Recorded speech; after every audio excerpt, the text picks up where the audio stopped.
Hi, for the sixth grade. This is your history video for Monday, October 26th. It's Mrs. Jones's birthday today, and so if you get a chance to see her, well, I guess you won't see it before you see this video, but you could wish her a happy birthday or a belated happy birthday tomorrow. So we're going to be doing 3 work text pages. It says 4. I mean, it doesn't say 4. There's one that we're skipping, so 61 and 63 and 64 are what we're going to be doing. Now look at page 63. It asks you 6 questions there. The 2 bottom ones, it's just one answer questions or very short answers. But on the other ones, I want you to be more descriptive. I want you to put in complete sentences the answers for those questions. Now these are ones that we've already covered. It's a review as far as a study guide. So that's what we want to do there. And then page 61. Before the Israelites could live in the land of Canaan, they had to not blanket, but they had to do something to it. The Israelites did not show the nation, the second part, that the Israelites did not show the nations the blank of God by living blank to his laws. And then that talks about Israel's disobedience, I guess you could say. But the Israelites became more and more like the wicked blank around them. Then the fourth one, Israel had blank forms of government in its history. And then the last one, God made a covenant with David called the blank blank. I can give you that one right now. Davidic covenant. Davidic, and then covenant. Now, so those are what we're going to be focused on, but we'll go ahead and read. We're going to be reading 4 pages, 82 through 85. And so go ahead and start reading there on page 82. It says, dwelling in Canaan. God led the Israelites from Sinai to the edge of the land of Canaan. Along the way, the people complained about God's care of them. They lacked faith, forgetting the mighty acts God had done in leading them out of Egypt. They did not believe God's promise to help them take the land from the Canaanites. Because they did not trust God, they wandered for 40 years in the desert before entering the promised land. Now, really what God did was he punished those that were the leaders, those that were older than 20 years old. And they were the ones that were not allowed to enter, except for 2. Does anybody know who that is? We'll find out in a little bit here, I think. But those 2 are very important in Israel's history, especially one of them becomes the leader after Moses. And so hopefully you would know who that is. But all right, so entering the promised land. Before the Israelites could live in the land, they had to conquer it. Because the people of Canaan were very wicked, God commanded the Israelites to purge them from the land. Moses' successor, Joshua, led the Israelites to obey God and conquer Canaan. God showed the people that when they obeyed him, he would bless them and do miraculous works on their behalf. When the people disobeyed God, he punished them with defeat. Now, let's look over at page 61 again. Kind of forgot what that first section was there. All right, so that first section, before the Israelites could land Canaan, they had to conquer it, and that was the thing that they had to do. All right, so God helped the Israelites. We're back on page 82. God helped the Israelites by parting the Jordan River. He also caused the walls of Jericho to fall. Under Joshua's leadership, the people of Israel conquered the land. Okay, and so you have that part there. Moses' successor, Joshua, led the Israelites to Canaan. Led the Israelites to follow God and conquer Canaan. God helped the Israelites by parting the Jordan River. He also caused the walls of Jericho to fall. Under Joshua's leadership, the people of Israel were able to conquer the land. And so you see how these work. And so as you're listening to me, as you're reading, keep an eye on your paper, on your worksheet, and then you can pause the video and write the words in, and then start it, and then rewind if you need to, whatever you need to do. But that's the best way to go ahead and fill these in, because you can see that almost all of them are directly from the reading. All right? Although God enabled the Israelites to conquer the land of Canaan, the Israelites failed to obey. They allowed some of the people who lived there to remain alive. Furthermore, the Israelites did not allow or show the nations the greatness of God by living according to his laws. Instead, the Israelites became more and more like the wicked nations around them. They began to worship the same false gods and to commit the same sins. As promised in the Mosaic covenant, God punished them by sending other nations to rule over parts of Israel. When the Israelites cried out for help, God sent deliverers. But each time, the Israelites went back to doing evil and again suffered defeat from their enemies. For more than 300 years, there was a pattern of disobedience and punishment, followed by God raising up a judge to lead Israel in repentance and deliverance. Finally, the people of Israel began to believe that the problems with their enemies could be solved in only one way. They asked the last judge, and really the first prophet as well, Samuel, to give them a king like the other nations. Israel had several forms of government in its early history. Moses was the leader of the nation during the wilderness wanderings. He appointed overseers of thousands, hundreds, fifties, and tens. These overseers judged cases that the people brought before them. If one overseer was unable to resolve the case, he would refer it to an overseer above him. When the people were settled in the land, cities and tribes were governed by elders. These were older, wiser men of the cities and tribes. It's not clear how they were chosen for their position, though. God also raised up judges to deliver his people from oppressive nations. But the judges were not normal, long-term political leaders. Beginning with Saul, Israel was governed by kings. Initially, God directly chose the kings, but the elders of the people also had to play a role in appointing the king. Eventually, however, a son of the king was expected to rule after his father's death, and that became exactly the way after David was chosen. That became the way that leaders were chosen, and that was the world's way of choosing their kings at the same time. So location here, this next page in this map, you'll want to know this map for the test when we get to it next week. But Israel is located in the Middle East on the eastern shore of the Mediterranean Sea. The ancient territory of Canaan is now Israel, Lebanon, Jordan, and Syria.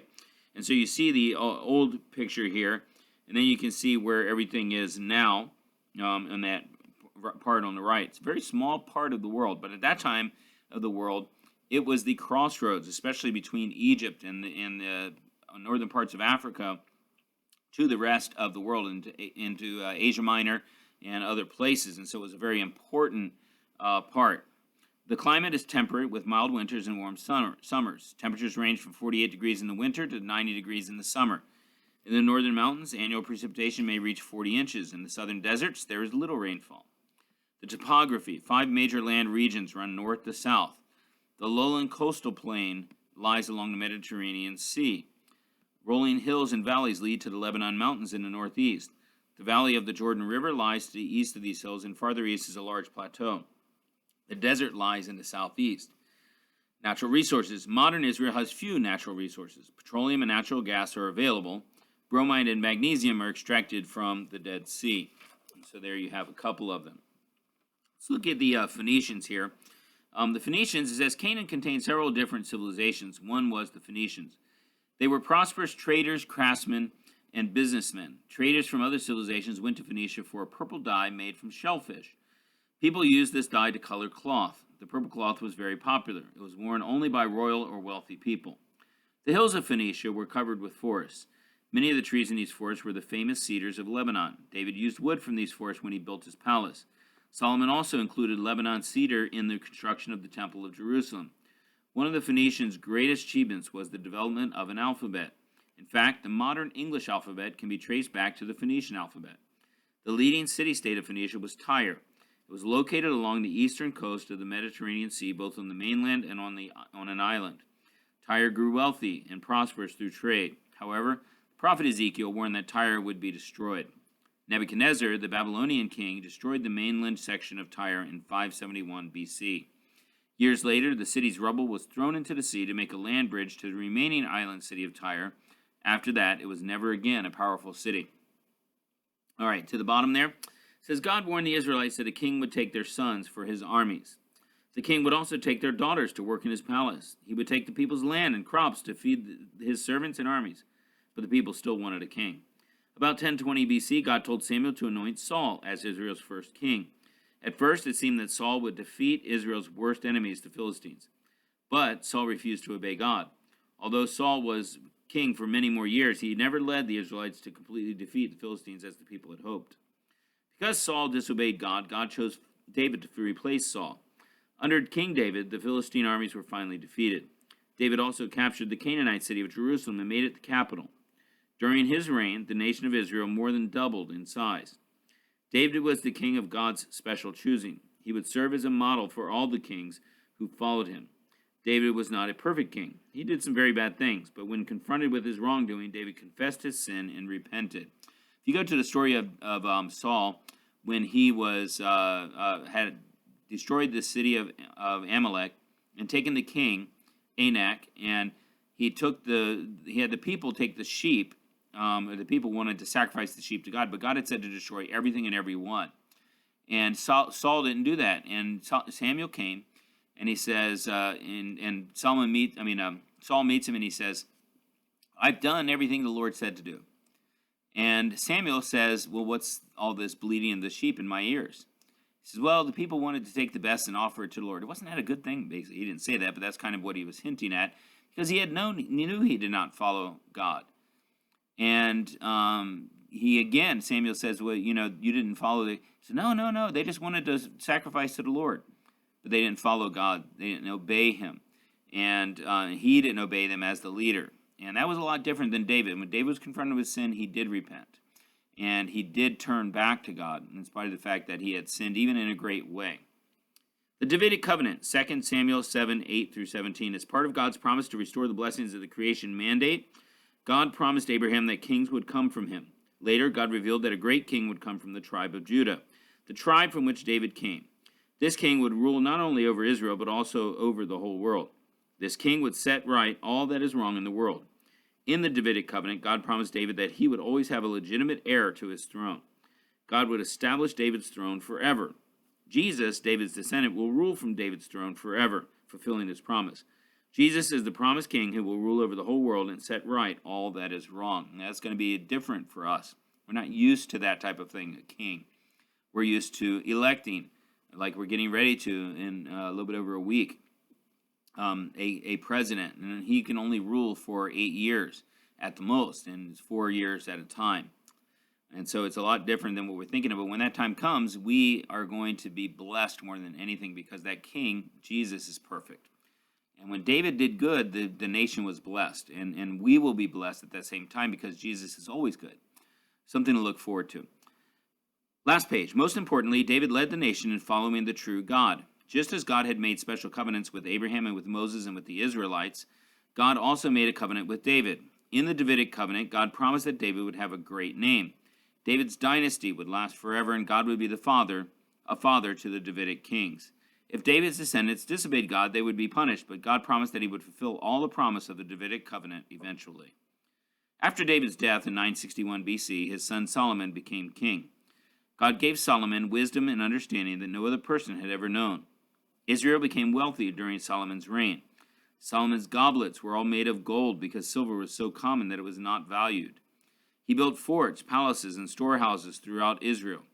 His most impressive building project was the temple in Jerusalem. It was built from huge stones and cedar timbers from the Lebanon mountains. The temple's decorations were made from gold, ivory, and precious stones. During Solomon's reign, people of Israel had peace. Yet Solomon disobeyed God and married the daughters of foreign kings to make treaties or peace agreements with their countries. Solomon had 700 wives, including Ammonite, Phoenician, and Egyptian princesses. Each wife brought with her the false gods of her people. Even though Solomon worshipped the true God, he began to worship these false gods also.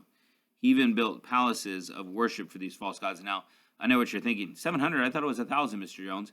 It is 1,000. They would have also wives that were called concubines. Now, concubines were kind of lower level wives, but Solomon did have 300 of those. That's why it's 1,000 altogether. Although the kingdom was at peace, the people became discontent. They did not like the heavy burden laid on them by Solomon's building projects. God sent a prophet to tell Solomon of the future. He told Solomon that the peace in the kingdom would not last. The prophet said that after Solomon died, Israel would split into 2 kingdoms.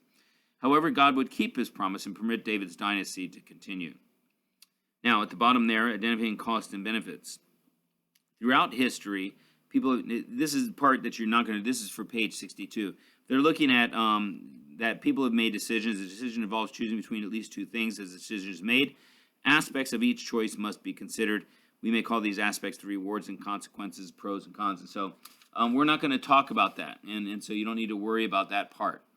All right? And so that is the end of your video for today. And I hope you have a good day. See you tomorrow. Bye.